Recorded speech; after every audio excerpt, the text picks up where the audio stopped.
Brow tattoo ba ang hanap nyo, mga kagensi? I-try mo na ang BYS. It's waterproof!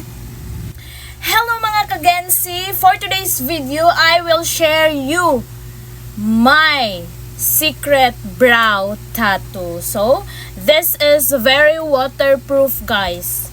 I have here the brush and you doing like this. So first, okay, let's zoom up. I will show you how to put this one. See? Ganyan lang yung pag-apply ng brow tattoo. So, syempre, linisan muna natin yan. Ganyan. So, I have baby wipes here. And, doing like this, guys. See? Para manipis yung pag-apply niya. Ganyan. Ganyan ako mag-apply ng brow tattoo ko. So, ayan guys, kung mag-fill in kayo ng kilay nyo, syempre sa dulo talaga yung uunahin nyo, katulad ng ginawa ko. I-fill in nyo yan ng bongga-bongga.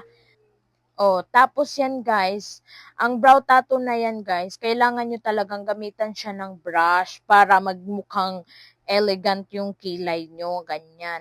Pero nakita nyo yung bandang sa nose bridge guys, ganyan. Dapat sobrang nipis lang yan guys na mag-a-apply kayo kasi para hindi naman kayo magmukhang ano dyan, BT, o 'di ba?